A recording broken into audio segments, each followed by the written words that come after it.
हम सब अपनी रोजमर्रा की जिंदगी में भविष्य का अंदाजा तो लगाते ही रहते हैं, है ना? बिल्कुल। हर छोटे बड़े फैसले में। हाँ, जैसे नौकरी बदलनी है या नहीं, या किसी से शादी करनी है, या कोई नया फोन भी खरीदना है, ये सारे फैसले एक तरह के पूर्वानुमान ही तो हैं।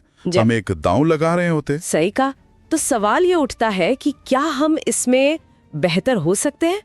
क्या भविष्य का सही अंदाजा लगाना कोई रहस्यमयी कला है, या ये एक ऐसा हुनर है जिसे कोई भी सीख सकता है? आज की हमारी ये पूरी बातचीत इसी सवाल के इर्द गिर्द घूमेगी, और इसके लिए हम फिलिप टेटलॉक और डैन गार्डनर की एक बहुत ही मशहूर किताब है सुपर फोरकास्टिंग, उसे अपना आधार बना रहे हैं। ओके। हमारा मकसद ये समझना है कि एक आम इंसान के अंदाजे में और इन सुपर फोरकास्टर्स के अंदाजे में। सुपर फोरकास्टर्स, हाँ, ये वो लोग हैं जो लगातार हैरान करने वाली सटीकता से भविष्य का अनुमान लगाते हैं। तो उनके बीच आखिर फर्क क्या है? हम उनकी सोच और उनकी टेक्निक को समझने की कोशिश करेंगे। ठीक है, तो शुरुआत एक बहुत ही चौंकाने वाले खुलासे से करते हैं। फिलिप टेटलॉक की जो शुरुआती रिसर्च थी, उसमें ये सामने आया कि एक्सपर्ट्स, मतलब जो अपने अपने फील्ड के बड़े विशेषज्ञ होते हैं, जब वो भविष्य के बारे में अनुमान लगाते हैं तो उनका रिकॉर्ड बहुत ही खराब होता है। हाँ, इतना खराब कि रिसर्च में मजाक में कहा गया कि उनके अनुमान उतने ही सही थे जितना कि किसी बंदर के डांट फेंकने पर निशाने पर लगने का चांस। एक मिनट, ये बात थोड़ी अजीब लगती है। मतलब अगर कोई इकोनॉमी का एक्सपर्ट है तो वो मुझसे और आपसे तो बेहतर ही अनुमान लगाएगा ना? सही सवाल है। क्या ये रिसर्च वाकई ये कहती है कि उनकी विशेषज्ञता किसी काम की नहीं है? बहुत अच्छा सवाल है। देखिए, रिसर्च ये नहीं कहती कि उनकी जानकारी बेकार है, बल्कि ये कहती है कि जिस तरह से वो अपनी जानकारी का इस्तेमाल करते हैं, वो तरीका उन्हें अक्सर गलत नतीजों पर ले जाता है। अच्छा। और इसे समझने के लिए दार्शनिक यशाया बर्लिन का एक साही और लोमड़ी वाला आइडिया है जो बहुत काम आता है। साही और लोमड़ी? हाँ, ये दुनिया को देखने के दो बिल्कुल अलग तरीके हैं। दिलचस्प है।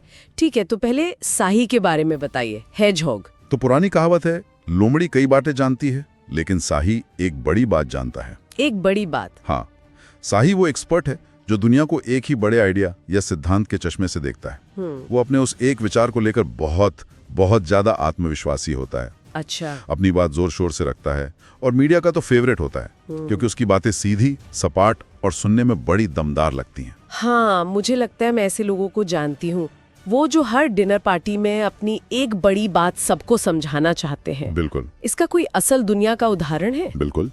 2016 के अमेरिकी चुनाव में ज्यादातर राजनीतिक पंडितों को याद कीजिए, उनका एक बड़ा आइडिया था, डोनाल्ड ट्रंप जैसे उम्मीदवार चुनाव नहीं जीत सकते। हाँ, ये तो सबको याद है। वो अपने इस एक विचार में इतने पक्के थे कि उन्होंने बाकी सारे संकेतों को नजरअंदाज कर दिया, और नतीजा, उनकी भविष्यवाणी बुरी तरह गलत साबित हुई।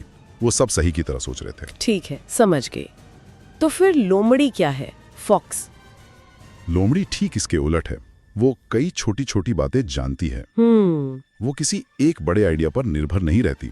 वो अलग अलग फील्ड से जानकारी इकट्ठा करती है।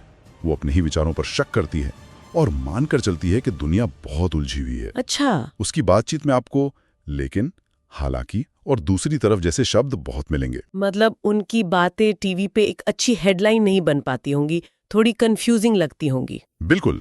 लोमड़ी की सोच जटिल होती है जो टीवी पे अच्छी नहीं लगती, लेकिन असल दुनिया की भविष्यवाणी के लिए यही सोच काम आती है।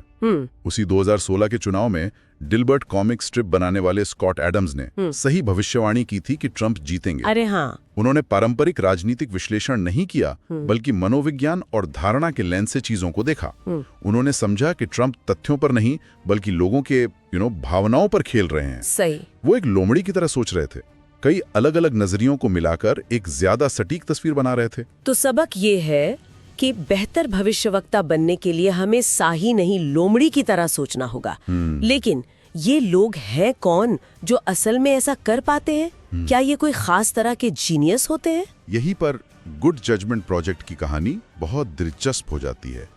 ये एक बड़ी रिसर्च परियोजना थी जिसे अमेरिकी खुफिया एजेंसियों ने फंड किया था। अच्छा। इसमें हजारों आम वॉलंटियर्स से दुनिया भर की घटनाओं के बारे में भविष्यवाणी करने को कहा गया, जैसे क्या सीरिया में गृह युद्ध खत्म होगा, इस तरह के सवाल। एक मिनट, वॉलंटियर्स मतलब कोई भी? ये कोई सीआईए के एजेंट या सरकारी अधिकारी नहीं थे? नहीं, बिल्कुल नहीं। ये शिक्षक, इंजीनियर, कलाकार और हाउसवाइफ्स जैसे आम लोग थे। सच में? हाँ, और पता है, उन्हें भाग लेने के लिए क्या मिलता था? सिर्फ एक अमेज़न गिफ्ट कार्ड का लालच। हाँ, कमाल है। तो फिर क्या हुआ? जो हुआ उसने सबको हैरान कर दिया। उन हजारों वॉलंटियर्स में से एक बहुत छोटा सा ग्रुप, लगभग टॉप के 2% लोग, बस 2%? हाँ बस, वो लगातार बाकी सबसे कहीं बेहतर प्रदर्शन कर रहे थे। उनका प्रदर्शन इतना अच्छा था कि उन्होंने उन पेशेवर खुफिया विश्लेषकों को भी हरा दिया जिनके पास सीक्रेट जानकारी तक पहुंच थी। 30% के मार्जिन से? हाँ, 30%। इन्हीं लोगों को सुपर फोरकास्टर का नाम दिया गया। ये तो कमाल की बात है। मतलब ये कोई अंदरूनी जानकारी का खेल नहीं है। तो फिर क्या था? क्या ये लोग बहुत ज्यादा बुद्धिमान थे? नहीं, रिसर्च में पाया गया कि उनका IQ औसत से थोड़ा ही ज्यादा था। असल फर्क इस बात में नहीं था कि वो क्या सोचते हैं, बल्कि इस बात में था कि वो कैसे सोचते हैं। सोचने का तरीका। हाँ, ये जानकारी इकट्ठा करने, अपनी सोच को लगातार अपडेट करने और समस्याओं को देखने का एक अनुशासित तरीका था। और सबसे अच्छी बात यह है कि ये एक हुनर था जिसे सीखा जा सकता है। बिल्कुल, जिसे सीखा और विकसित किया जा सकता था। ये सुनकर तो लगता है कि शायद हम भी ये सीख सकते हैं। तो सवाल ये है, उनकी सोच में ऐसा क्या खास था? चलिए उनकी तकनीकों को समझते हैं। उनकी सबसे दमदार तकनीकों में से एक को फर्मियाइजिंग कहते हैं। इसका नाम महान भौतिक विज्ञानी एनरिको फर्मी के नाम पर रखा गया है। अच्छा, फर्मी? हाँ, फर्मी ऐसे सवालों के जवाब देने के लिए जाने जाते थे जो सुनने में नामुमकिन लगते थे। उनकी तकनीक थी किसी भी बड़ी और जटिल समस्या को छोटे छोटे मैनेजेबल हिस्सों में तोड़ देना। अरे वाह! मतलब शिकागो में कितने पियानो ट्यूनर हैं, इस सवाल का जवाब निकालने का एक तरीका है। मैं तो सोचती थी कि ये नामुमकिन है। बिल्कुल, आप सीधे जवाब नहीं दे सकते, लेकिन आप अनुमान लगा सकते हैं। आप इसे तोड़ सकते हैं। शिकागो की आबादी कितनी है? हर घर में औसतन कितने लोग हैं? कितने घरों में पियानो होने की संभावना है? एक पियानो को कितनी बार ट्यून किया जाता है? ओके। और एक ट्यूनर एक दिन में कितने पियानो ट्यून कर सकता है? इन छोटे छोटे अनुमानों को जोड़कर आप एक ऐसे जवाब के बहुत करीब पहुंच सकते हैं जो असलियत के काफी नजदीक हो। ये अज्ञात को जानने लायक बना देती है। एकदम। ये बहुत दिलचस्प है और ये मुझे एक और बड़ी आदत की ओर ले जाता है जिसके बारे में किताब में बात की गई है। 2 अलग-अलग नजरियों का इस्तेमाल करना। ज्यादातर लोग तो बस टिप ऑफ योर नोज, यानी जो चीज नाक के ठीक सामने है उसी नजरिए से सोचते हैं। मतलब जब कोई सवाल सामने आता है तो हम तुरंत अपने मन में आए पहले जवाब को पकड़ लेते हैं। Gut feeling. हाँ, गट फीलिंग। मनोवैज्ञानिक डैनियल कहनेमैन इसे सिस्टम 1 थिंकिंग कहते हैं। ये तेज होती है पर अक्सर गलत भी। एकदम सही।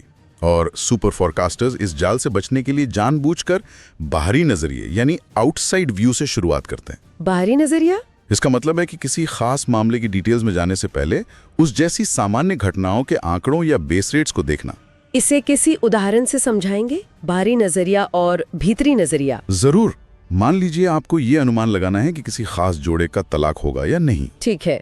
भीतरी नजरिया ये होगा कि आप उनके रिश्ते, उनकी केमिस्ट्री और वे कितने खुश दिखते हैं, इस पर ध्यान दें। ये हमारी स्वाभाविक प्रवृत्ति है। हाँ, हम सब यही करते हैं। लेकिन बाहरी नजरिया ये होगा कि आप पहले ये देखें कि उस देश में उस उम्र के लोगों में तलाक की औसत दर क्या है। मान लीजिए वो 40% है। अच्छा। तो आपका शुरुआती अनुमान 40% होना चाहिए, 90 या 10% नहीं। ये आपको हकीकत के करीब एक शुरुआती बिंदु देता है। और फिर उस जोड़े की खास परिस्थितियों को देखकर उसे एडजस्ट करें। बिल्कुल। इसके बाद आप उस 40% को थोड़ा ऊपर या नीचे एडजस्ट कर सकते हैं। सुपर फोरकास्टर्स हमेशा बाहरी नजरिए से शुरू करते हैं। और शायद सबसे जरूरी तकनीक, जो मुझे लगता है कि सबसे मुश्किल भी होगी, वो है अपनी राय को लगातार अपडेट करना। सुपर फोरकास्टर्स अपनी सोच को कोई कीमती खजाना नहीं समझते।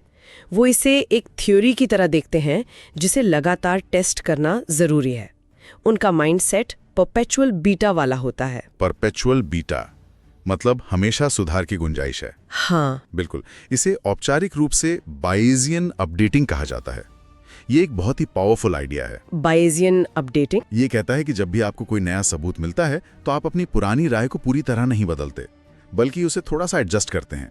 हर नए सबूत के साथ आप अपनी राय को धीरे धीरे सच्चाई की ओर करीब लाते हैं। लेकिन ये सुनने में जितना आसान लगता है, असल में करना उतना ही मुश्किल होगा।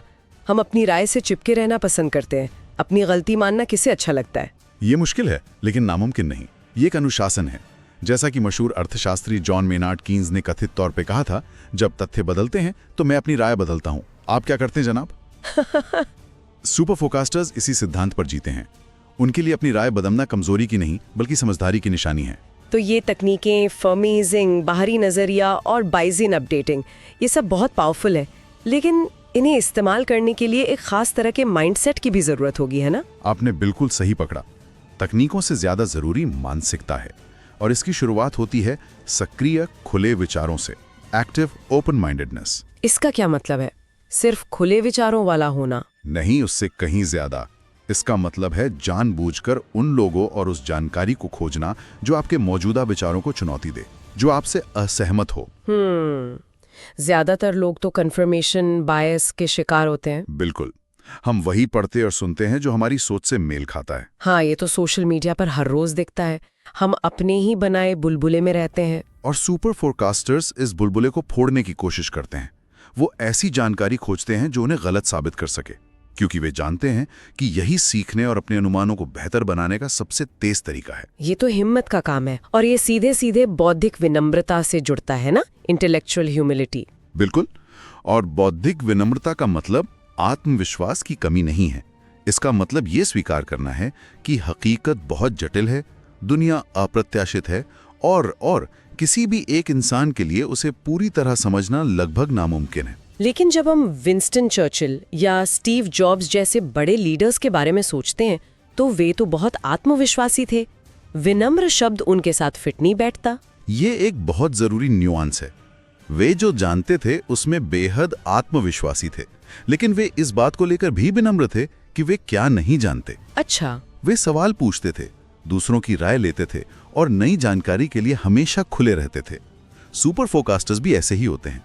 वे जानते हैं कि वे गलत हो सकते हैं, और यही जागरूकता उन्हें बेहतर सोचने में मदद करती है। सुपर फोकास्टर्स की एक और खासियत है संख्याओं के साथ उनकी सहजता।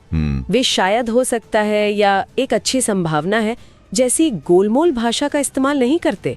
वे संभावनाओं को प्रतिशत में बताते हैं। उनके लिए 62% और 66% के बीच का फर्क बहुत मायने रखता है। बिल्कुल। और ये सिर्फ दिखावा नहीं है। जब आप खुद को एक नंबर देने पर मजबूर करते हैं, तो ये आपकी सोच को अनुशासित करता है। आपको साफ साफ सोचना पड़ता है कि आप अपनी बात पर कितने पक्के हैं। और ये आपको सबसे बड़े खतरों में से एक से बचाता है, ओवर कॉन्फिडेंस। हाँ, जरूरत से ज्यादा आत्मविश्वास। जब आप सही होते हैं तो ये सोचना बहुत आसान हो जाता है कि आप जीनियस हैं, जबकि हो सकता है कि आप सिर्फ भाग्यशाली रहे हों। बिल्कुल। एक स्टडी में पाया गया कि शेयर बाजार के भविष्यवक्ता बेहद ज्यादा आत्मविश्वासी होते हैं, और दिलचस्प बात यह है कि सफलता इस आत्मविश्वास को और बढ़ाती है, जिससे वे भविष्य में और भी बड़ी गलतियां करने लगते हैं। बिल्कुल। यही वजह है कि बौद्धिक विनम्रता और आत्म आलोचना सुपर फोकास्टर्स के लिए इतने जरूरी गुण हैं। वे अपनी सफलताओं का भी विश्लेषण करते हैं और पूछते हैं, मैं सही क्यों था? क्या मैं वाकई होशियार था या सिर्फ भाग्यशाली? ये निरंतर आत्म मूल्यांकन उन्हें जमीन से जोड़े रखता है। तो अगर हम इन सभी बातों को एक साथ रखें तो तस्वीर काफी साफ हो जाती है। भविष्य का अनुमान लगाना कोई जादू टोना नहीं है, ये एक हुनर है। सही कहा। इसे सीखा और विकसित किया जा सकता है। इसके लिए एक खास तरह की लोमड़ी वाली मानसिकता चाहिए। इसका मतलब है बौद्धिक रूप से विनम्र होना, हमेशा जिज्ञासु रहना, अपनी सोच को लेकर सटीक होना, और सबसे जरूरी, जब तथ्य बदले तो अपनी राय बदलने के लिए तैयार रहना। बिल्कुल। और ये सिद्धांत सिर्फ वैश्विक राजनीति या शेयर बाजार पर ही लागू नहीं होते जी। इन्हें हम अपने व्यक्तिगत और पेशेवर जीवन में भी इस्तेमाल कर सकते हैं, बेहतर फैसले लेने के लिए। बेहतर फैसले लेने के लिए। वाकई ये तो सोचने का एक पूरा सिस्टम है। तो इस चर्चा के अंत में श्रोताओं के लिए एक सवाल छोड़ जाते हैं। हमारी अपनी सोच में ऐसी कौन सी एक पुरानी और गहरी धारणा है जिसे हम एक परखी जाने वाली परिकल्पना के बजाय एक सहेज कर रखने वाले खजाने की तरह संभाल कर रखते हैं? ये हमारे करियर, हमारे रिश्तों या दुनिया के बारे में हमारे नजरिए से जुड़ी कोई भी बात हो सकती है। हाँ, क्या होगा अगर हम जान